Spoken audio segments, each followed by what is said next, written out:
राज्यसभा में सिद्धों और महर्षियों का आगमन तथा उन सब के द्वारा श्री राम जी के वचनों की प्रशंसा। श्री वाल्मीकि जी कहते हैं कि हे भारद्वाज, सिद्धों के ऐसा कहने पर विमानों में निवास करने वाली दिव्य महर्षियों की वह सारी मंडली उस राज्यसभा में उतरी। उस मंडली में सबसे आगे मुनीश्वर नारद थे, जो अपनी बजती हुई वीणा को उस समय भी छोड़ न सके थे, और सबसे पीछे सजल जलधर के समान श्याम कांति वाले महर्षि व्यास थे। इन दोनों के बीच में शेष ऋषियों की मंडली थी। भृगु, अंगिरा और पुलस्त्य आदि मुनीश्वर उस मंडली की शोभा बढ़ाते थे। च्यवन, उद्दालक, उशी तथा शरलों आदि महर्षियों ने उसे सब ओर से घेर रखा था। एक दूसरे के शरीर की रगड़ से उन सब के मृग जन्म अपने स्थान से खिसककर अस्त व्यस्त हो गए थे।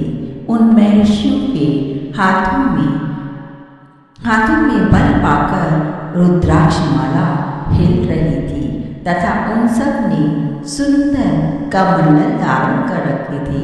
आकाश में अपनी तेज पुंज के प्रसार से श्वेत एवं रक्त प्रभा धारण करने वाली वह मुनि मंडली तारों की पंक्ति के समान प्रकाशित हो रही थी।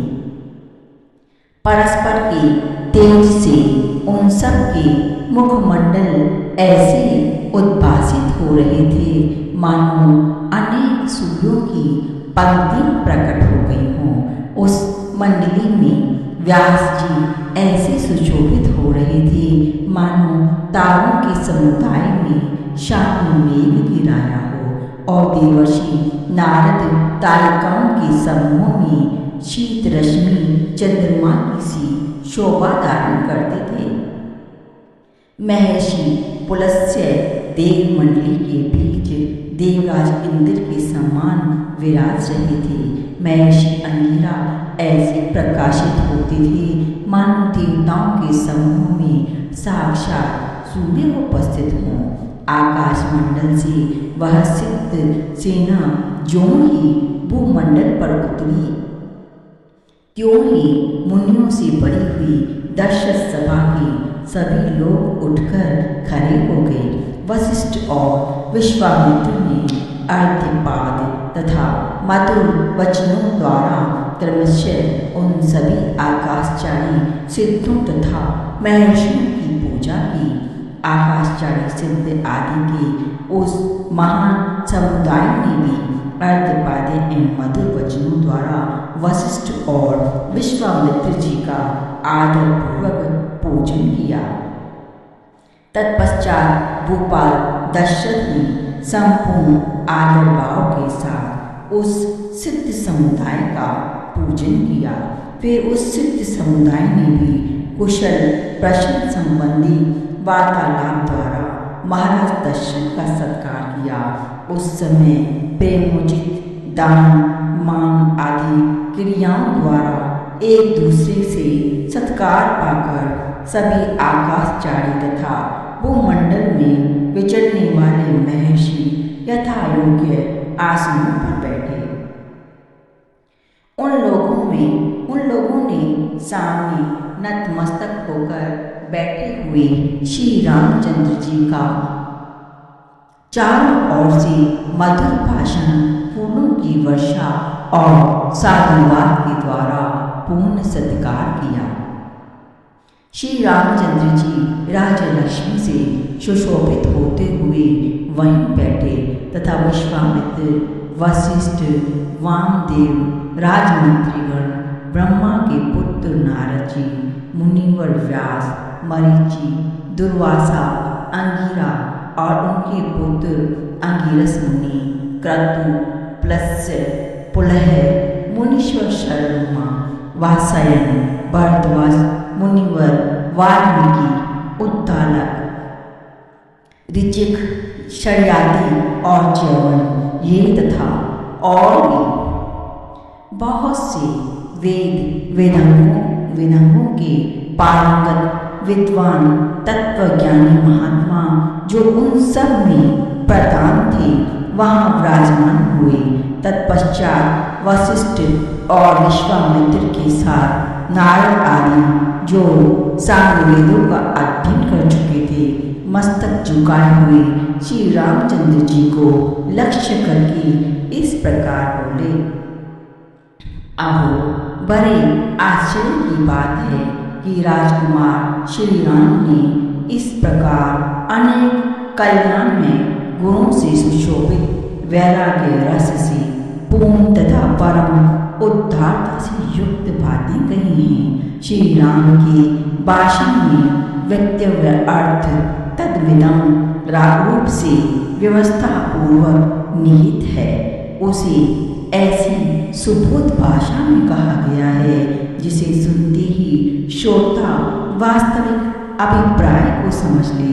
जो बात कही गई है वह सर्वथा उचित और स्पष्ट शब्दों में प्रतिपादित है।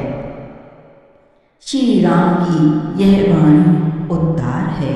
उसके भीतर बहुत से उत्कृष्ट अभिप्राय छिपे हुए हैं। यह सुनने में प्रिय और श्रेष्ठ पुरुषों के योग्य है। इसमें जो कुछ कहा गया है वह चंचल चित्त से नहीं स्थिर बुद्धि से विचार कर व्यक्त किया गया है। इसका भाव स्पष्ट रूप से समझ में आ जाता है। इस भाषण का प्रत्येक पद अभिव्यक्त व्याकरण विशुद्ध तथा सुस्पष्ट है, दोषों से रहित है। यह वाणी इष्ट प्रिय एवं हितकर तथा आंतरिक संतोष की सूचक है। श्री रघुनाथ जी के मुख से निकला हुआ यह वचन किसी को आश्चर्य में नहीं डाल देता। सैकड़ों किसी एक पुरुष की ही वाणी संपूर्णतः उत्कृष्ट चमत्कारपूर्ण और अभिष्ट अर्थ को प्रकट करने में समर्थ होती है।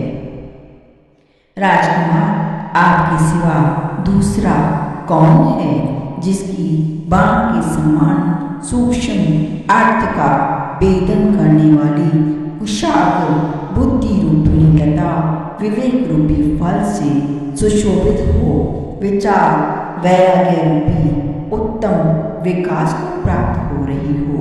श्री राम की भांति जिसके हृदय में अनुपम प्रकाश फैलाने वाली प्रज्ञा रूपिणी दीपशिखा प्रज्वलित हो रही हो वही श्रेष्ठ पुरुष कहा गया है।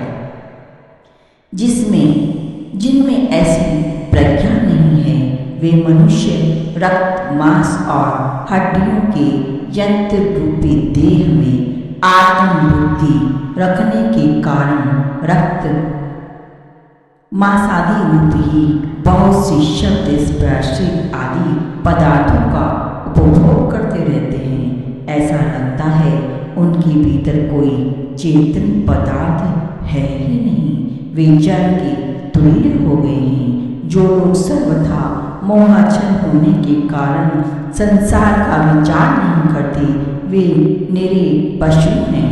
वे ही बारंबार जन्म मृत्यु और जरा आदि रूपों को प्राप्त होते हैं। जैसे लोक में सर्वोत्तम मधुर फल और सुंदर आकृति वाले आम के वृक्ष वेले ही होते हैं, उसी प्रकार उत्कृष्ट चमत्कार से पूर्ण तत्व साक्षात रूप फल से संपन्न एक सुंदर शरीर वाले भव्य पुरुष इन्हीं ही होते हैं। इन आधुनिक बुद्धि वाले श्री राम में अभी इसी अवस्था में अपने ही विवेक के कारण उस तत्व दर्शन रूप चमत्कार का उदय देखा जाता है जिसके द्वारा जगत के व्यवहार का सम्यक रूप से समीक्षण हुआ है, जो देखने में सुंदर हो, जिन पर सरलता से चरा जा सके तथा जो उत्तम फलों और पल्लवों से सुशोभित हो। ऐसे वृक्ष प्राय सभी देशों में उत्पन्न होते हैं, परंतु चंदन के वृक्ष सर्वत्र नहीं होते। इसी तरह श्री राम जैसे पुरुष सर्वत्र दुर्लभ हैं।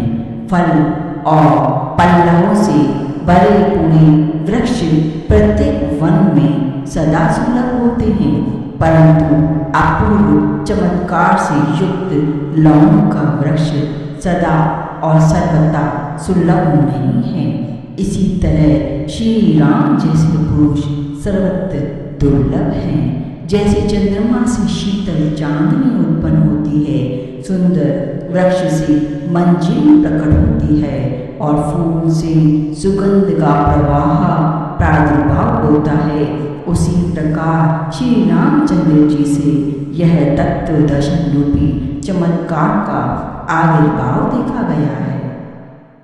जो लोग सदा तत्व चिंतन में तत्पर हो, विवेक के द्वारा आत्मज्ञान या परमात्मा की ही प्राप्ति रूप सार पदार्थ के लिए प्रयत्नशील रहते हैं, वे ही सूर्यस्त के भंडार सत्पुरुषों में अग्रणी, भव्य एवं समस्त पुरुषों में श्रेष्ठ हैं। तीनों लोकों में श्री रामचंद्र जी के समान विवेकशील और उदारचित पुरुष न तो अब तक कोई देखा गया है और न ही भविष्य में ही कोई होगा, ऐसी हमारी मान्यता है। वैराग्य प्रकरण संपूर्ण।